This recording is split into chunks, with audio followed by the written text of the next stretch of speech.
I stared at the photo on my phone showing my granddaughter Emma's bruised face while 3 men pounded on my cottage door, demanding I sign papers. 6 months ago, buying this Lake Huron cottage was supposed to honor my late wife Martha's dream and give me peaceful retirement. Instead, my own son, Danny, brought dangerous criminals to my doorstep, threatening the only family I have left. The pounding stopped. Silence. Then I heard glass breaking upstairs. 35 years supervising the assembly line at Ford's Dearborn plant taught me patience, but nothing prepared me for losing Martha to cancer 2 years ago. We had planned everything together. Retirement, travel, maybe that little place by the water she always dreamed about. Instead, I spent her final months watching her fade away in a sterile hospital room, holding her hand while she whispered about morning coffee on a lakeside porch and watching the sunrise paint the water gold.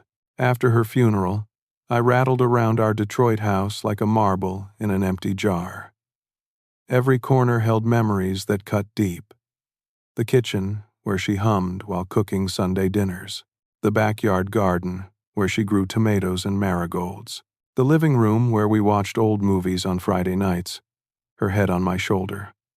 6 months after Martha passed, I made the decision. I sold our house and started driving north along Michigan's shoreline, looking for the perfect spot to honor her memory. Port Austin caught my attention immediately. Small town, friendly people, and Lake Huron stretching to the horizon like an ocean of possibility.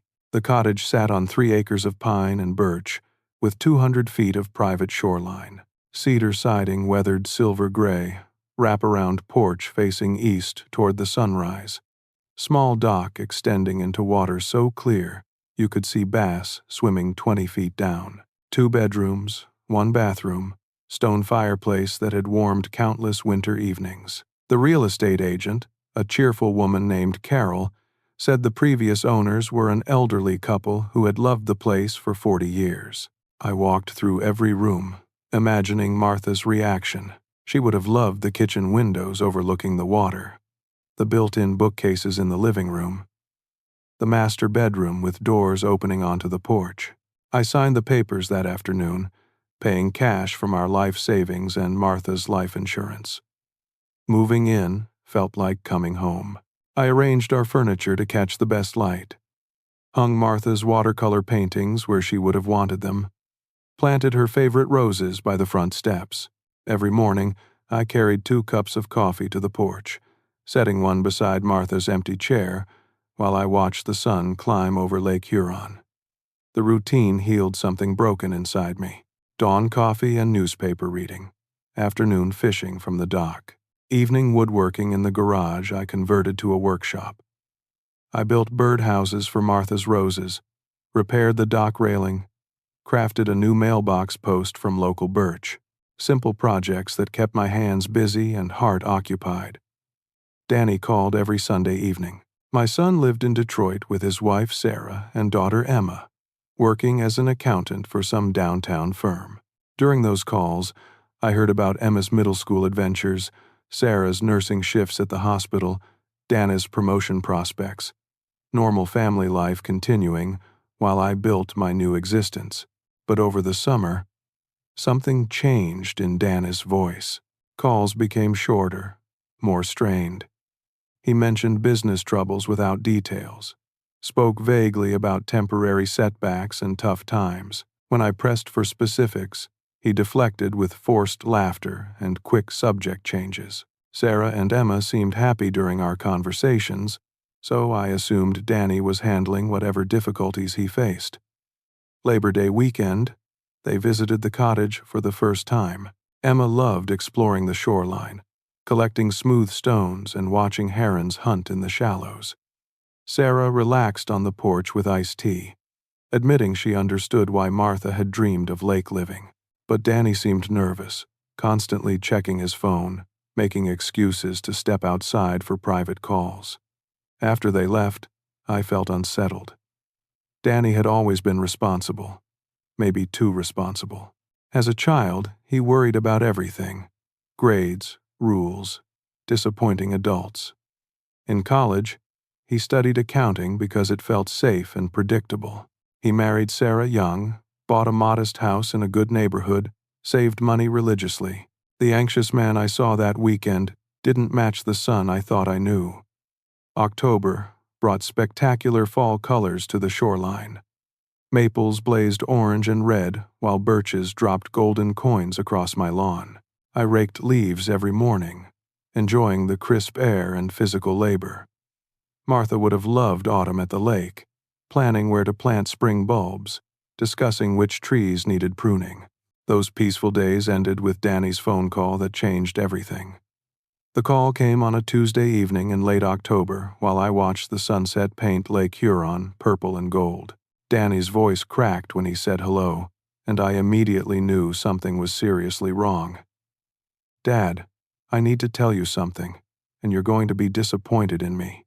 I set down my coffee cup, focusing completely on his words. "What's going on, son?" "I lost the house." The words tumbled out in a rush. "Sarah doesn't know yet. We're staying at a motel near the airport.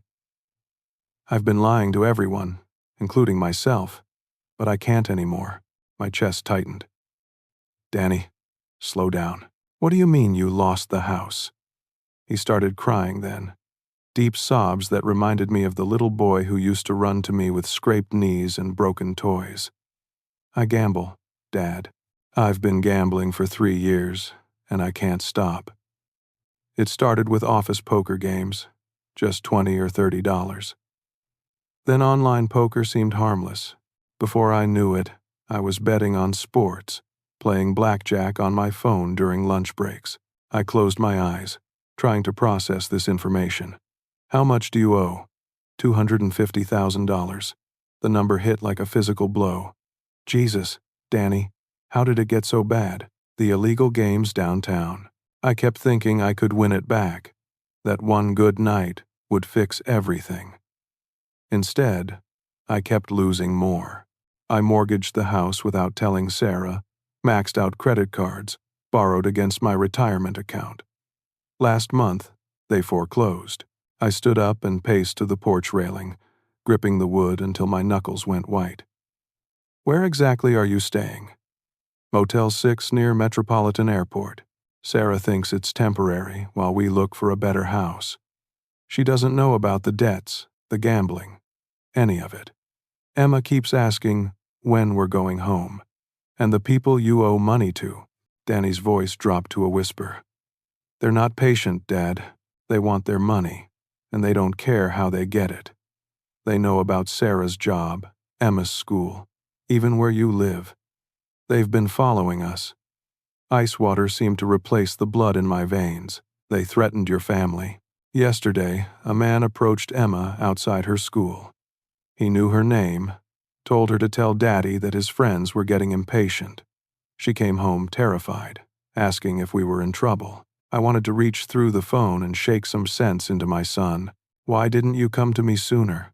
We could have worked something out. I was ashamed. You and Mom worked so hard, saved every penny, lived carefully. I threw it all away on cards and dice and stupid sports bets. How do you admit that to your father? By trusting that I love you no matter what. I rubbed my forehead, trying to think clearly. What do you need from me? The cottage is worth about $250,000, right? What you paid for it. I saw where this was heading. Danny, I need you to put it up as collateral for a loan. These people, they have connections with legitimate lenders who ask fewer questions. If I can show them real property backing the debt, they'll give me time to pay it back properly. And if you can't pay it back, long silence. Finally, he said, then you lose the cottage. But Dad, if I don't do something soon, they'll hurt Sarah and Emma. I can't let that happen. I stared across the lake, thinking about Martha's dream home, the peace I'd found here, the life I'd built from grief and hope. Then I thought about my granddaughter's frightened face, my son's desperate voice, the family that meant more than any building or piece of land. I need to think about this. Dad, please, I know it's asking too much, but they want an answer by Friday. If I can't give them something concrete, they're going to escalate. What does that mean? I don't want to find out. We agreed that Danny would drive up Thursday with the paperwork.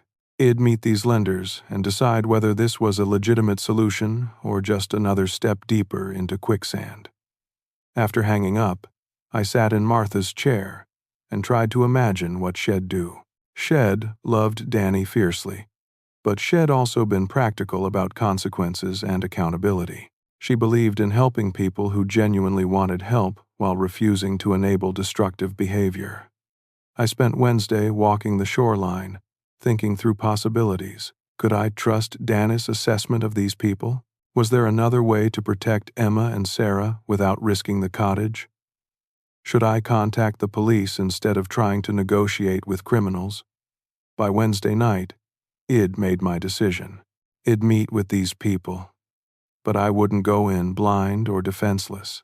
I called my neighbor Bob Harrison, a retired Marine who lived a quarter-mile through the woods. Bob and 3 of his veteran buddies had formed an informal neighborhood watch after several break-ins the previous summer. "Bob, I might need some backup Thursday evening. Nothing illegal, just some extra eyes and ears in case a business meeting gets unpleasant." "Roger that." "Jeffrey, what kind of business meeting requires tactical support?" I explained the situation without mentioning names or specific details. Bob listened without interrupting, asking only a few pointed questions about timing and the number of people involved. "Well, be ready," he said finally. "These your son's gambling debts. How did you know? Seen it before overseas. Desperate people make desperate choices. Question is whether your son's really ready to change or just looking for another bailout." That was the question that kept me awake Wednesday night. Was I helping Danny escape consequences or enabling him to dig deeper? Either way, I couldn't let anyone hurt Emma or Sarah. Whatever else happened, I'd protect my family. Danny arrived Thursday afternoon, looking like he hadn't slept in weeks. Hollow cheeks, bloodshot eyes, hands that shook when he lit his cigarettes. Had lost maybe 20 pounds since Labor Day weekend, and his clothes hung loose on his diminished frame. He carried a leather briefcase containing loan documents that looked legitimate enough. Official letterhead, proper legal language, reasonable interest rates, but something felt off about the whole arrangement, though I couldn't pinpoint exactly what bothered me. "These people you're meeting with, tell me about them." Danny lit another cigarette with hands that trembled slightly. "Vincent's the main guy. Smooth talker, expensive suits, knows how to make everything sound legitimate. Marcus handles the physical side of things, makes sure everyone understands the seriousness of their commitments. Tony's young, eager to prove himself." "They're coming here?" Vincent insisted on seeing the property before finalizing anything. He says it's standard procedure for collateral evaluation. I studied my son's face, looking for tells he'd learned to recognize during 35 years of supervising workers who sometimes tried to deceive me about productivity, safety violations, or equipment problems. Danny was hiding something, but I couldn't determine what. "What aren't you telling me?" "Nothing, Dad. It's exactly like I explained. Property evaluation, loan documents, payment schedule discussion. Vincent wants everything transparent and above board."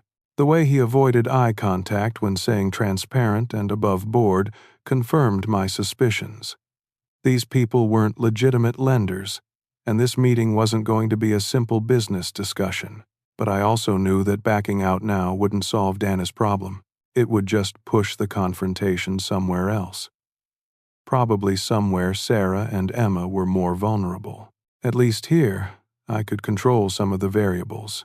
"What time are they arriving?" 6 o'clock. Vincent likes to handle business around dinner time. Says it keeps things civilized.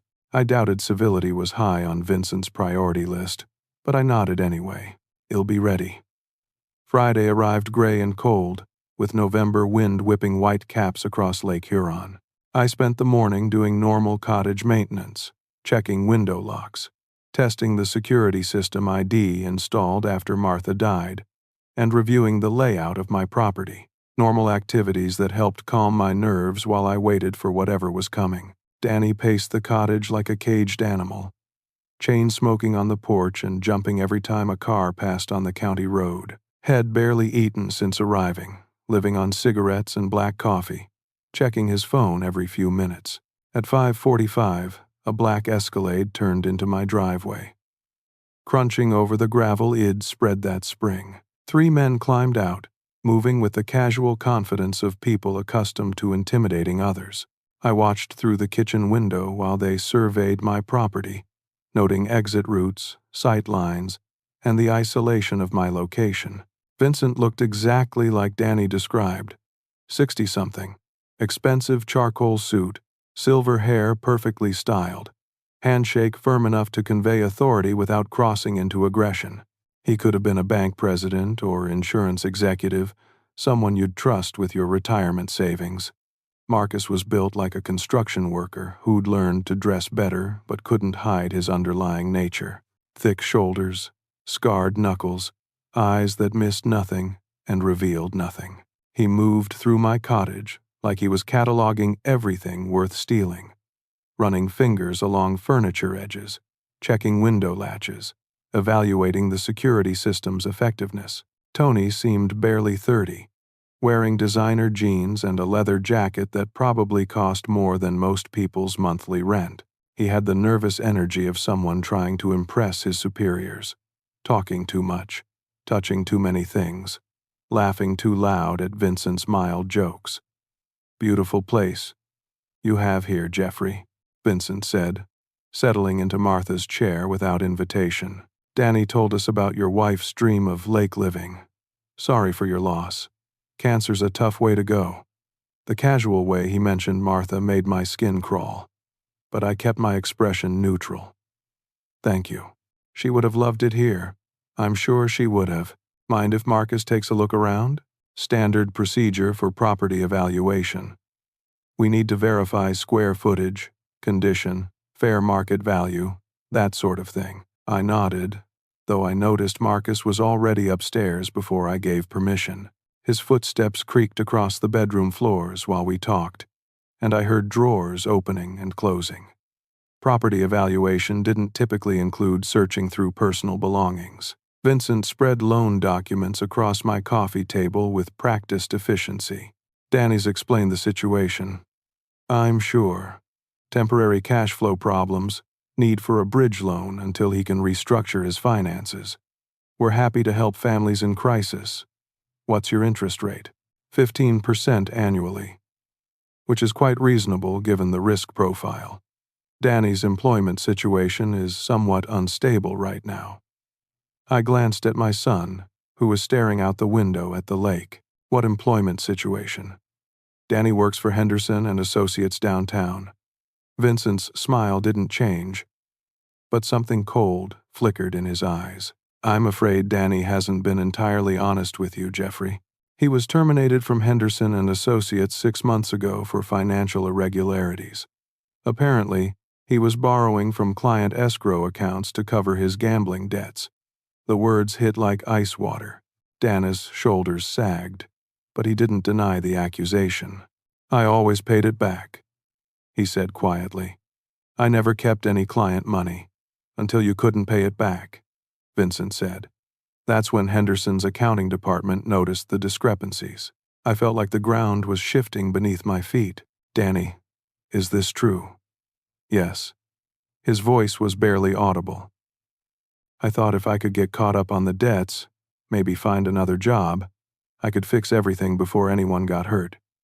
Tony laughed from the kitchen, where he was examining my appliances. "That's what they all say, right, boss? I was going to pay it back. I was going to fix everything. Same story every time." Marcus came downstairs carrying a wooden box I recognized from my bedroom dresser. "Nice craftsmanship on this jewelry box. Your wife's. Put that down." My voice carried the authority I'd used on the assembly line when workers got careless with expensive equipment. Marcus smiled and set the box on the coffee table with deliberate care, just admiring the workmanship. She had good taste in jewelry, too. That emerald necklace must be worth a few thousand. Vincent watched our exchange with interest. Marcus appreciates fine craftsmanship. He used to work in estate liquidation before joining our organization. He has an excellent eye for valuable items. The threat was clear without being spoken. They weren't just evaluating the cottage. They were inventorying everything I owned. This wasn't a legitimate loan negotiation. It was a polite robbery. "Let's focus on the loan documents," I said, pulling the papers toward me. The terms looked straightforward enough. $250,000 principal, 15% annual interest, 5-year repayment schedule. But buried in the small print were clauses that made my blood run cold. The cottage would serve as primary collateral, but the agreement also included provisions for additional security measures if payments were missed. Those measures weren't defined, leaving Vincent's organization free to interpret their collection methods creatively.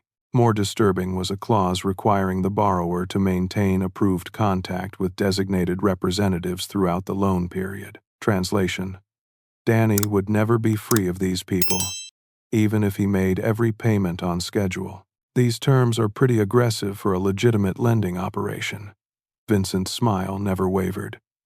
"We're not a bank, Jeffrey.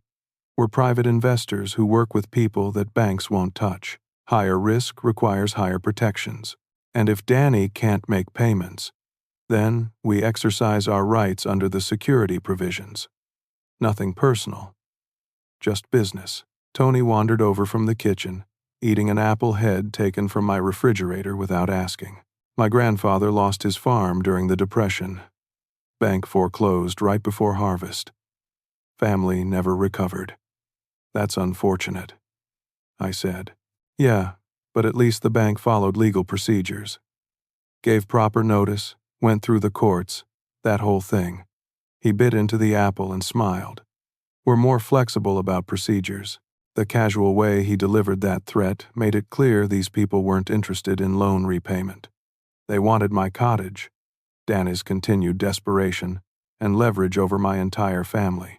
The paperwork was just window dressing to make theft look like business. I glanced at Danny, who was still staring out the window.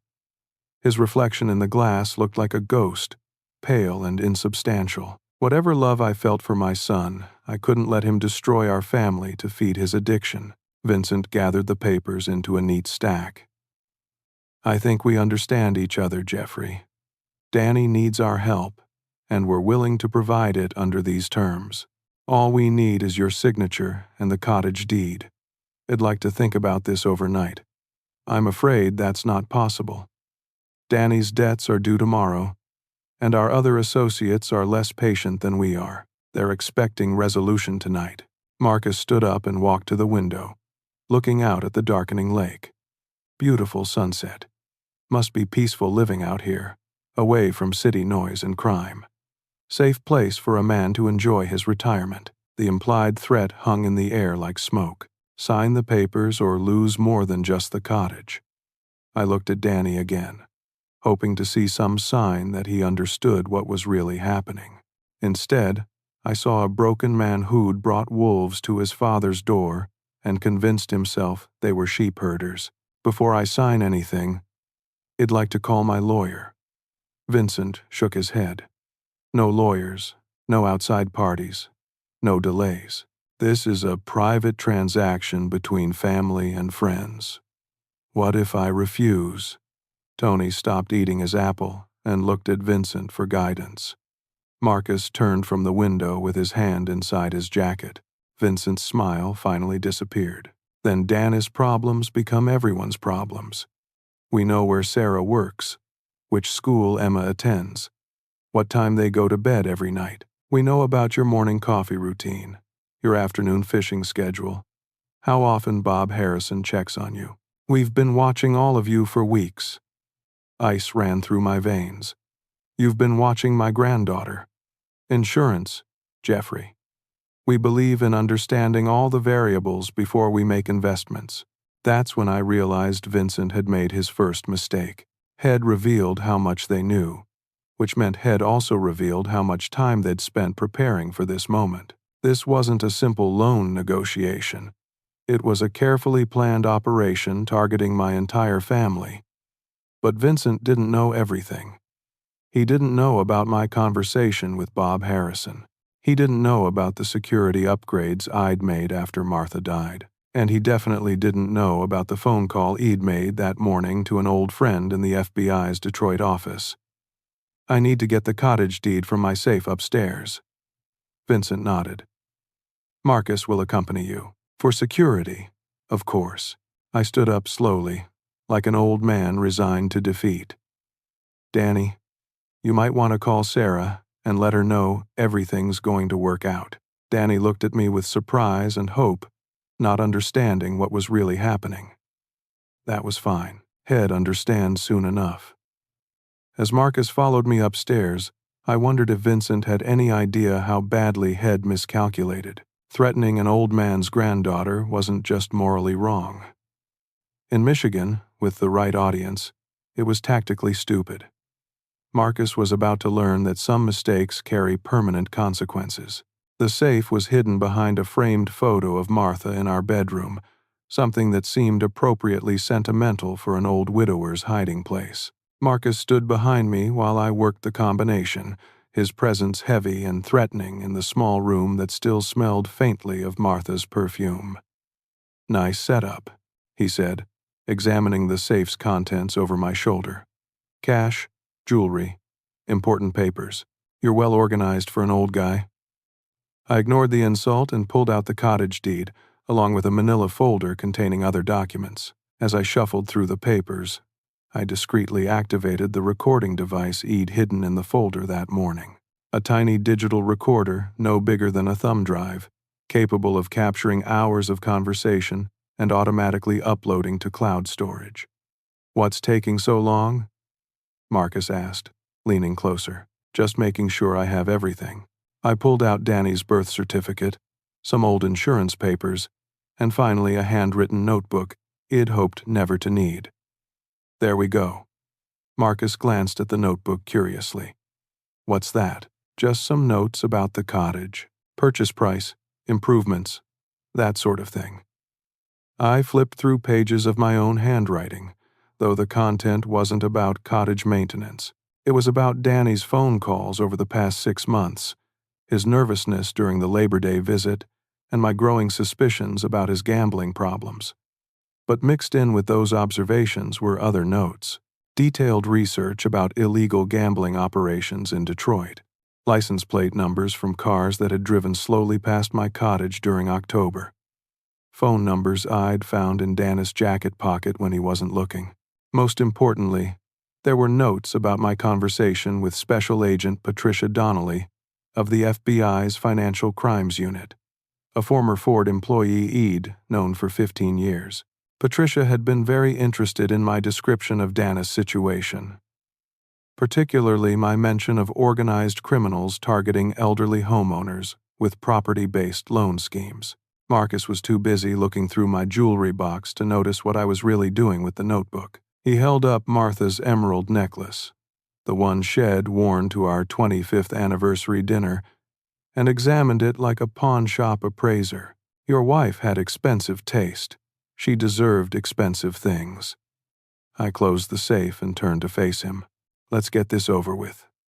We walked downstairs to find Vincent reviewing the loan documents while Tony continued his unauthorized tour of my cottage. Danny sat motionless in his chair, looking like a man watching his own execution. Everything in order? Vincent asked. I spread the deed on the coffee table next to the loan papers. One question before I sign. Danny mentioned you have Emma as insurance. Where is my granddaughter? Vincent's confident expression flickered slightly. She's safe, Jeffrey. Staying with some friends until this business concludes. I'd like to talk to her. I'm afraid that's not possible right now. She's sleeping. Tony laughed from the kitchen. Yeah, she's sleeping real sound. Kids her age need lots of rest. The casual cruelty in his voice made my hands clench into fists. Whatever happened next, these men had crossed lines that couldn't be uncrossed.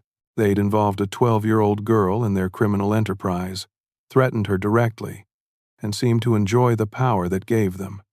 Show me a picture of her. Proof that she's safe. Vincent pulled out his phone and showed me a photo that made my heart stop. Emma tied to a chair in what looked like a warehouse, tears streaming down her face, terror in her eyes that no child should ever experience. Satisfied, Vincent asked, "Now, sign the papers." I stared at the photo, memorizing details. Concrete walls, fluorescent lighting, stacked boxes in the background with shipping labels I couldn't quite read. Emma was wearing the purple jacket Shed had during her last visit to the cottage, which meant this photo was recent. "You bastards." Danny's voice cracked with rage and desperation. "You said Shed be safe. You said this was just business." Marcus moved behind Dana's chair, placing one massive hand on his shoulder. "It is business, kid. Your business, which makes it our business. Sign the papers, or watch your family suffer." I looked around my cottage, thinking about Martha's dreams, the peace I'd found here, the life I'd built from love and loss. Then I thought about Emma's terrified face and made my decision. "I need a pen." Vincent smiled and handed me an expensive fountain pen with his initials engraved on the side. "Excellent choice, Jeffrey.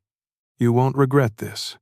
I held the pen over the signature line, then paused. "Actually, I have one more question.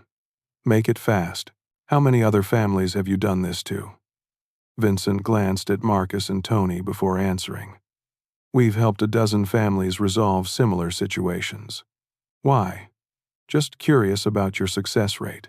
I signed the first document with steady hands. "Do the families ever get their property back?" "That depends on their commitment to the repayment schedule." I signed the second document.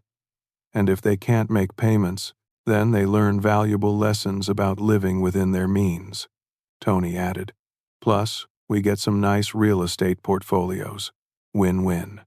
I signed the final document and set down Vincent's pen. "There, all done."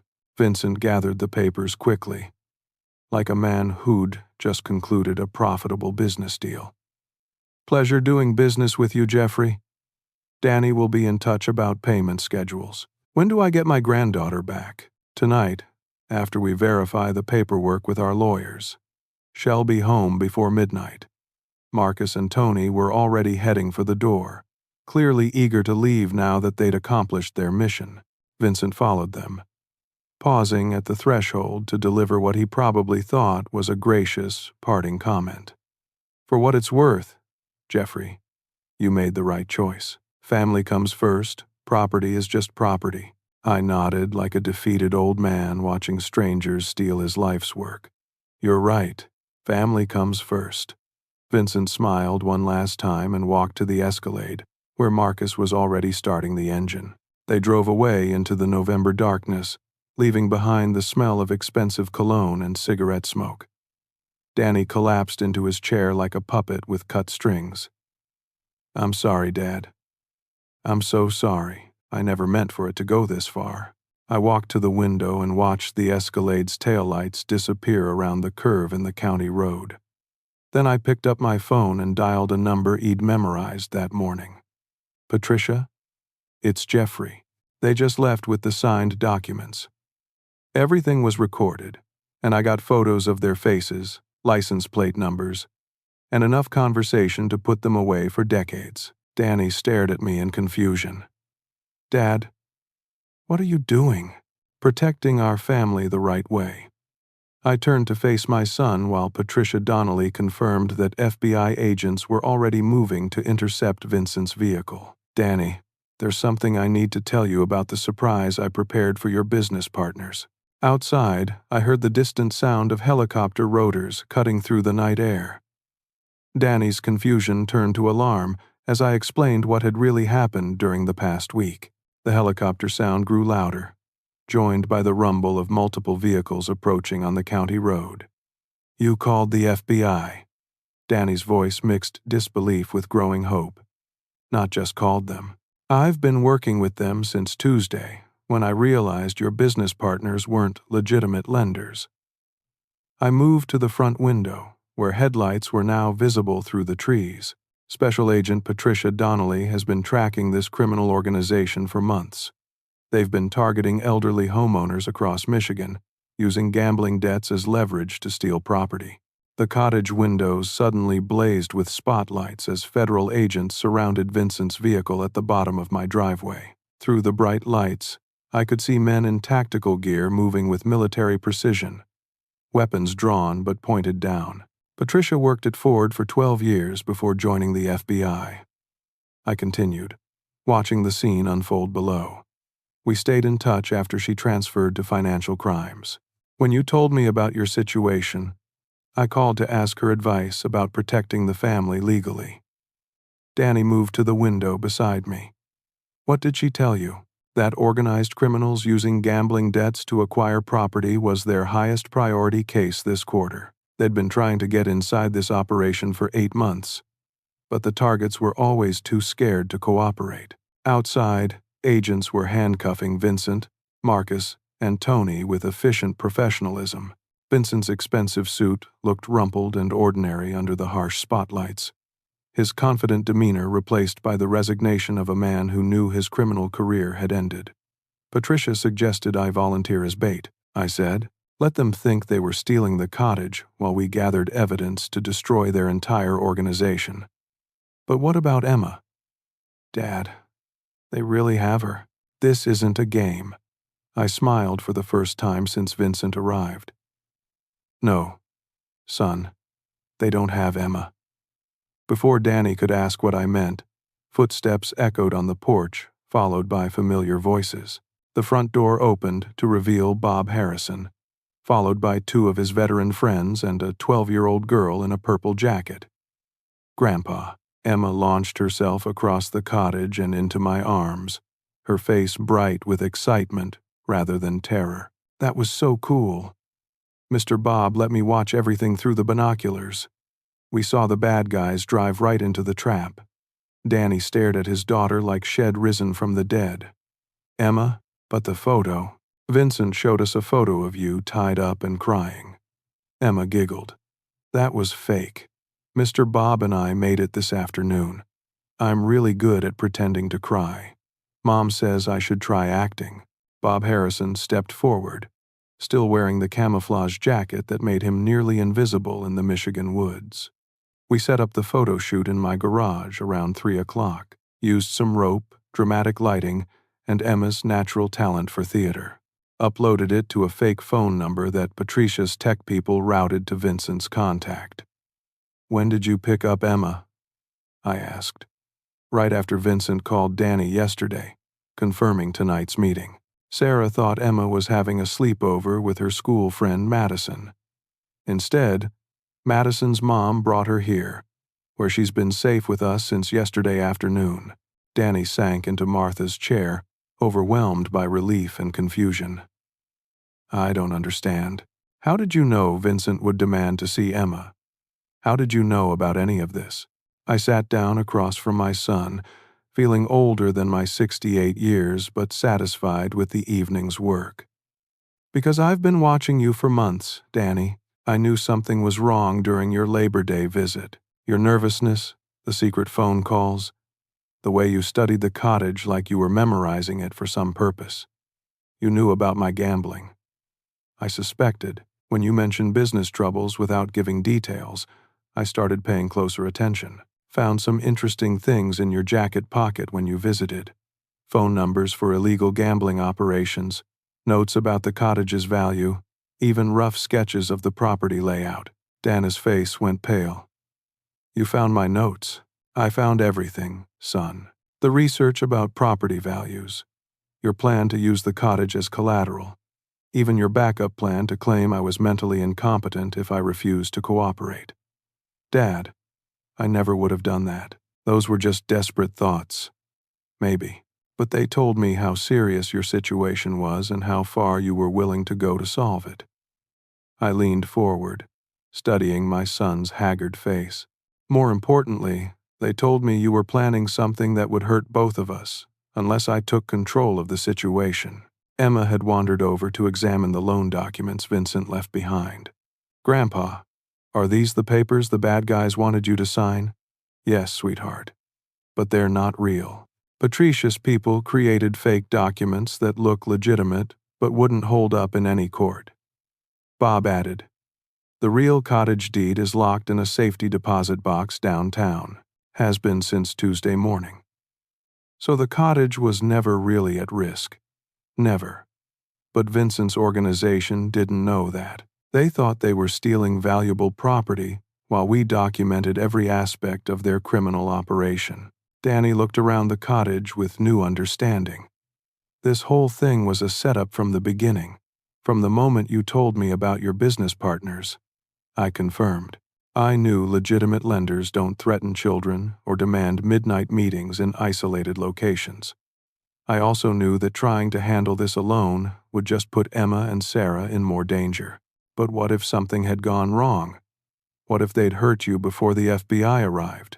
Bob Harrison smiled grimly. That's where we came in. Jeffrey's cottage has been under surveillance since Tuesday. 6 of us in rotating shifts, watching every approach. Vincent's people never had a chance to hurt anyone. 6 people? I only met you. You met me because Jeffrey needed an obvious ally to make the whole thing believable. The other 5 stayed hidden. Former Marines don't like civilians threatening children. Emma bounced excitedly in her chair. Mr. Bob showed me how to use a 2-way radio. I got to be the lookout while they set up the trap. The front door opened again, and Special Agent Patricia Donnelly entered with 2 other federal agents. Patricia was a compact woman in her 50s, with gray hair and eyes that missed nothing important. She'd always reminded me of Martha in her competence and quiet strength. "Evening, Jeffrey. Nice work tonight." She looked around the cottage approvingly. "We got everything we needed. Recorded threats, evidence of kidnapping conspiracy, detailed confession about their property theft operation. Vincent's already talking, trying to cut a deal. What about the other families they've targeted? Well, be able to help them now. 12 families across Michigan and Ohio, all elderly homeowners who thought they were helping desperate relatives. Most lost their properties to this operation, but we can reverse those transactions and pursue criminal restitution." Danny spoke up hesitantly. "What happens to me? I still owe gambling debts to other people, and I did steal from client accounts." Patricia's expression softened slightly. "That's between you and the Wayne County Prosecutor's Office, but cooperating with this investigation will count in your favor, and there are treatment programs available for gambling addiction." "Will I go to prison? Probably not. If you complete treatment and make restitution to Henderson and Associates.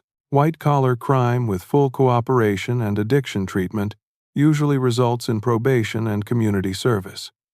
I watched my son absorb this information, seeing hope and fear warring in his expression. "Danny, well, figure out the legal stuff together.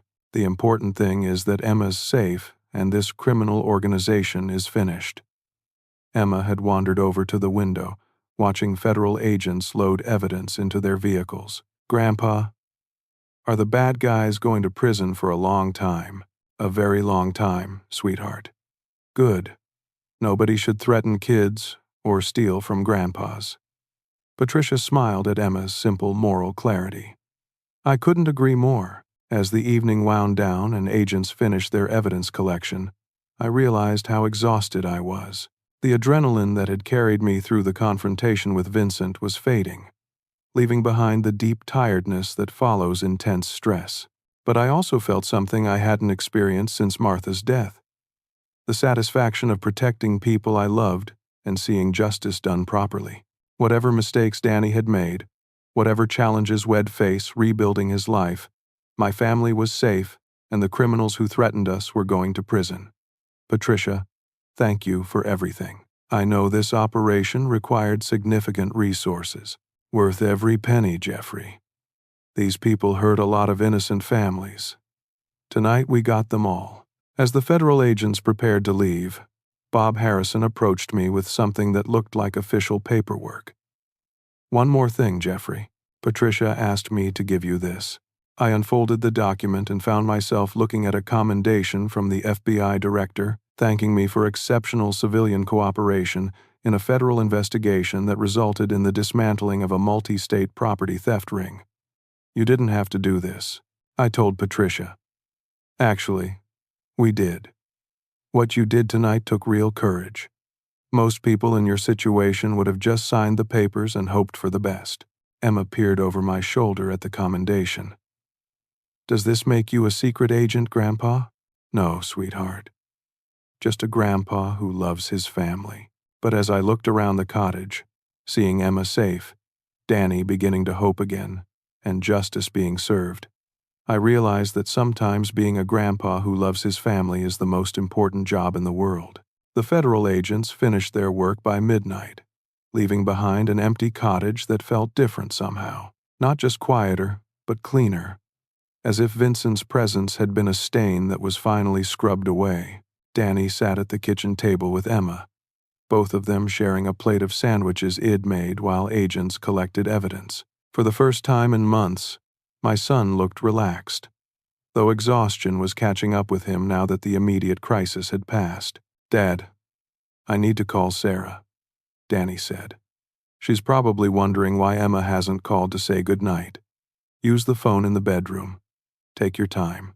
While Danny made his call, Emma explored the cottage with the curiosity of a child who'd just been through an adventure. She examined the recording equipment Patricia's team had left on the coffee table, tested the special locks on the windows, and asked detailed questions about how federal agents coordinate complex operations. Will they really go to prison for a long time? She asked, settling into Martha's chair with the unconscious confidence of a beloved granddaughter. Vincent and Marcus will probably get 20 years or more. Tony might get less because he's young and this was his first major crime.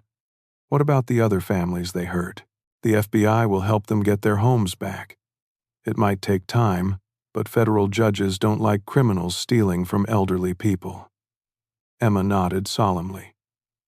Good. Stealing is wrong, even when people are desperate. Her moral clarity reminded me of Martha, who'd also possessed an instinctive understanding of right and wrong, uncluttered by adult rationalizations. Emma would grow up to be a remarkable woman if we could protect her from the cynicism that poisoned so many young people. Danny returned from the bedroom looking both relieved and apprehensive. Sarah's driving up from Detroit. Shell, be here in 3 hours. How much did you tell her? Everything. The gambling, losing the house, bringing criminals to your door, putting Emma in danger. All of it. He rubbed his face with both hands. She's angry, hurt, disappointed, and scared. But she's coming. That's good. Sarah's smart and strong. If anyone can help you rebuild your life, it's her. She might not want to rebuild anything with me. I lied to her for years, Dad, about the gambling, the money, the job. She has every right to take Emma and start over without me. I looked at my son carefully, seeing not the desperate criminal who'd led gangsters to my cottage, but the scared little boy who used to come to me with problems too big for him to solve alone. Danny, what do you want to happen? I want to get clean. Really clean. Not just temporarily sober until the next crisis. I want to attend Gamblers Anonymous meetings every day if necessary. I want to find a job and pay back every penny I stole from client accounts. I want to earn Sarah's trust again and be the father Emma deserves. Those are good wants, son. But wanting isn't enough. I know. I have to do the work, every day, probably for the rest of my life. I have to accept that I'm an addict who can't gamble responsibly, ever. I have to live with the consequences of what I've done and prove through actions that I'm committed to changing. Emma looked up from the FBI equipment she'd been examining. Daddy, when you were sick with gambling, did you think about how it would hurt people? Danny was quiet for a long moment. No, sweetheart. I told myself I was just having bad luck, that it'd win back everything I lost and nobody would get hurt. But the truth is, I stopped thinking clearly about anything except the next bet. Like when I eat too much candy and get a stomachache, but I keep eating it anyway. Exactly like that. except much more serious and with much worse consequences. Will you get better? I'm going to try very hard to get better, but it means I can't gamble ever again, and I'll need help from doctors and other people who understand addiction. Emma nodded seriously. Grandpa, will Daddy live here while he gets better? I looked at Danny, then at my granddaughter's trusting face. Would you like that? Yes. It's peaceful here, and Daddy needs peace to get better. Plus, you'll be lonely when I go back to school, out of the mouths of babes. Emma had instinctively understood what neither Danny nor I had articulated. Recovery required removing the addict from environments that triggered destructive behavior, while providing supportive relationships and meaningful activity. Danny, there's a community college in Bay City that offers accounting courses. You could refresh your skills while attending treatment programs. When you're ready, I know people in town who might offer employment opportunities. You'd let me stay here after what I did? You're my son, and this cottage is big enough for both of us. But there would be conditions. Name them. Daily AA or GA meetings, weekly counseling sessions, full disclosure to Sarah about your recovery progress, and meaningful work around the cottage. I'm getting older, and there are projects I can't handle alone anymore. Emma clapped her hands excitedly. Like building a treehouse. You promised you'd build me a treehouse by the big oak tree. Danny smiled for the first time all evening. I think I could handle treehouse construction. And fixing the dock railing, I added. Winter storms damaged it last month. And painting the porch, Emma continued. Mom said it needs painting, and helping Bob Harrison with his neighborhood watch duties. Has been looking for someone younger to handle the evening patrols. Danny nodded slowly. It sounds like you're offering me a chance to rebuild my life in a place where I'll be accountable to people who care about me. Is that what you want? It's exactly what I want, Dad. I just don't know if I deserve it. I stood up and walked to the window, looking out at Lake Huron under a star-filled sky that reminded me of nights when Martha and I would sit on the porch planning our future together. Danny, none of us deserve the love we receive. We just try to become worthy of it through our actions and choices. Martha loved both of us unconditionally, but she also expected us to be better men than our worst impulses. I miss her advice. Me too, but I think she'd tell you the same thing she told me after my father died from drinking. You can't change the past, but you can choose what kind of man you'll be from this day forward. Emma had wandered over to Martha's bookshelf and was examining the photo albums my wife had organized with characteristic care. Grandma looks happy in all these pictures. She was happy. Sweetheart, even when things were difficult, she found ways to be grateful for what we had. Will you tell me stories about her while Daddy gets better? Every day, if you want. A car engine sounded in the driveway, headlights sweeping across the cottage windows. Sarah had made excellent time driving up from Detroit, probably pushing the speed limit out of concern for Emma and curiosity about Danny's cryptic phone call. That's Mom, Emma said unnecessarily, already heading for the door. Danny stood up slowly, smoothing his wrinkled clothes and running nervous hands through his hair. How do I look? Like a man who's been through hell but came out alive, I said. Sarah will see the changes, Danny. The question is whether she'll give you time to prove they're permanent. Emma opened the door before Sarah could knock, launching into an excited explanation of the evening's adventures, while her mother tried to process everything at once. Sarah looked tired but alert, wearing the scrubs shed thrown on after finishing her nursing shift, brown hair pulled back in a practical ponytail. Is everyone safe? She asked, cutting through Emma's chatter with maternal efficiency. Everyone's safe, I confirmed. Danny can explain everything, but the immediate danger is over, and the people who caused it are in federal custody. Sarah studied her husband's face with the clinical assessment of a nurse evaluating a patient's condition. You look different. I feel different. Scared, ashamed, hopeful, exhausted, but different. Good different or bad different? Time will tell, I guess. I have a lot of work to do to become the man you and Emma deserve. Sarah sat down heavily in the chair Vincent had occupied earlier, and I realized she was probably imagining how differently this evening could have ended. Emma, why don't you help me make some coffee while your parents talk? Can I use the French press? Grandpa taught me how. Of course. While Emma carefully measured coffee beans and heated water, I listened to Danny's quiet confession to his wife. He spared no details about his gambling addiction, his lies about employment, his theft from client accounts, or his decision to involve me and Emma in his desperate scheme to appease criminal creditors. Sarah asked practical questions about treatment options, legal consequences, and financial restitution. She didn't offer immediate forgiveness or condemnation, just the measured response of an intelligent woman gathering information to make an informed decision about her family's future. When Danny finished his explanation, Sarah was quiet for several minutes, watching Emma operate the French press with concentration worthy of a master chef. Finally, she said, I want to see the treatment center you choose. I want to meet the counselors and understand the program structure. I want weekly updates on your progress and complete transparency about your finances.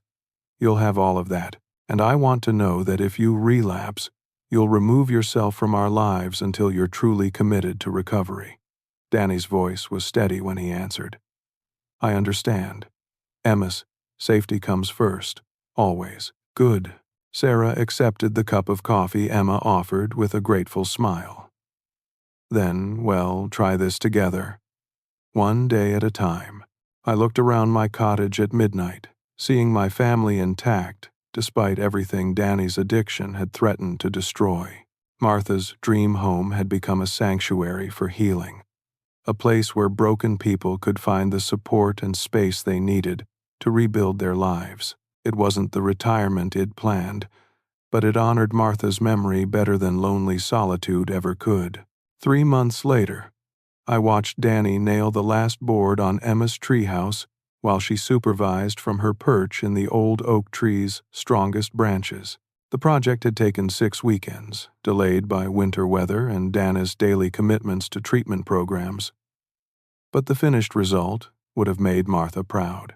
Sarah visited every other weekend, and I could see their relationship healing slowly through honest conversation and demonstrated commitment. Danny had found part-time work at a small accounting firm in town, handling simple bookkeeping, while he rebuilt his professional reputation.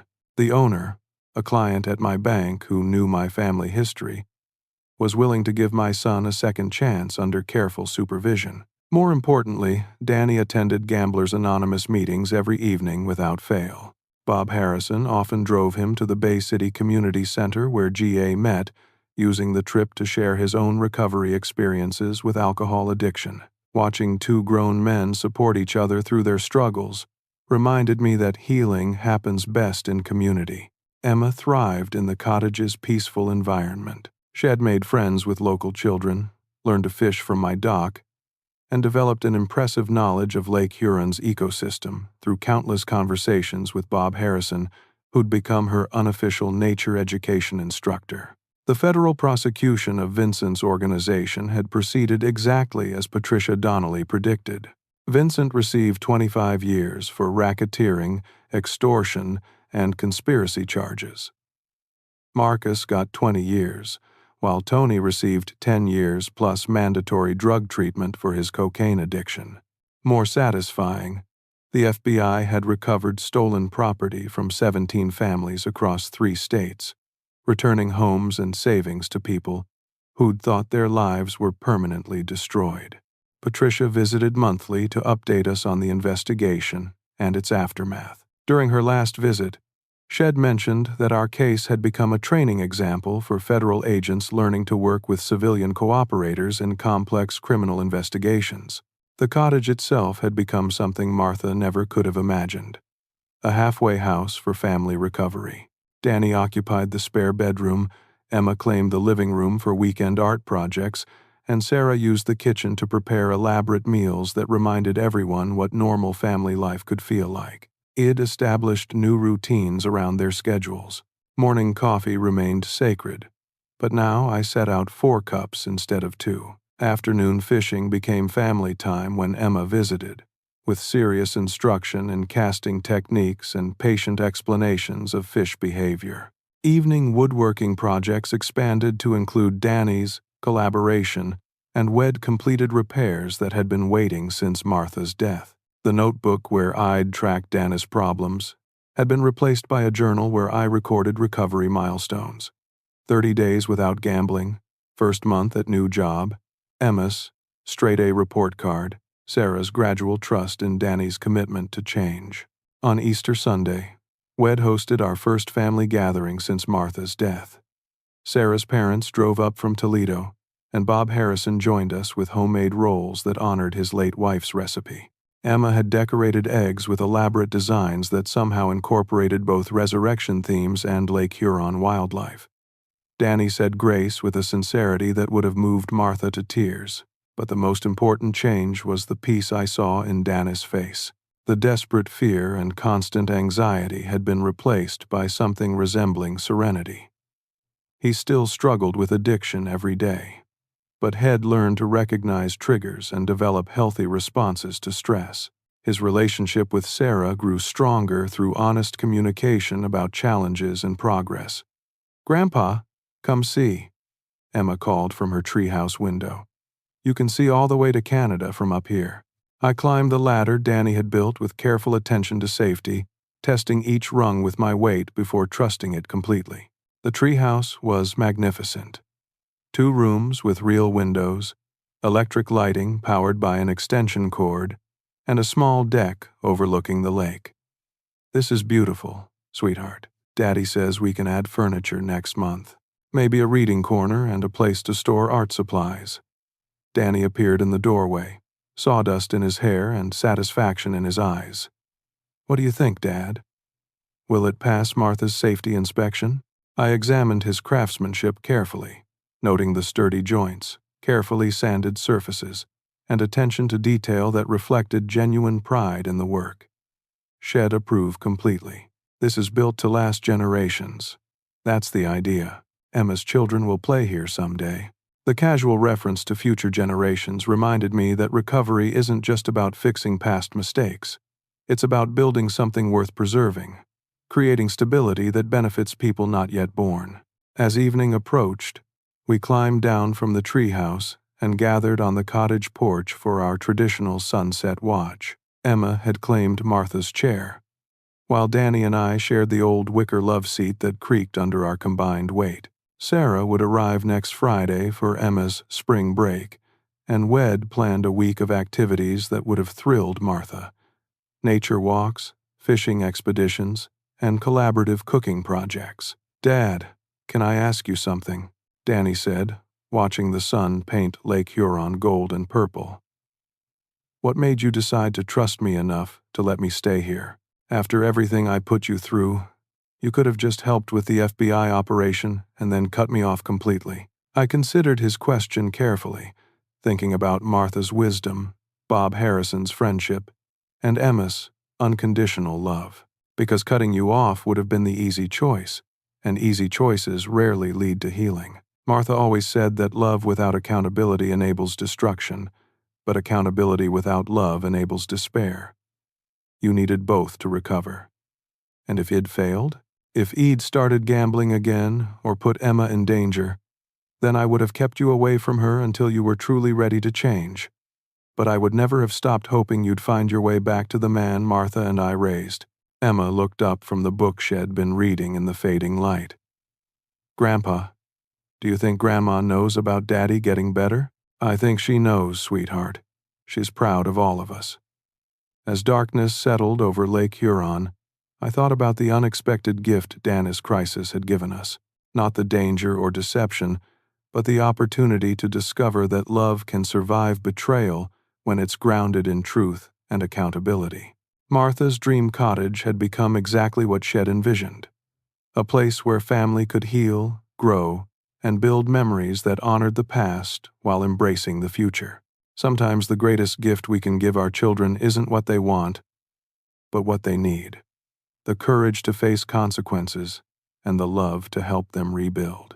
Sometimes protecting what matters most means risking everything, trusting that justice and family loyalty can coexist when we're brave enough to choose both. What would you do if someone you loved put your entire family at risk? Would you enable their destructive behavior or demand they face the consequences? Share your thoughts in the comments below, and if this story moved you, please like, subscribe, and share it with others who might benefit from understanding that recovery is possible when love meets accountability. Thank you for joining me on this journey through betrayal, courage, and redemption. May you find the wisdom to protect what matters most and the strength to help those you love become their best selves.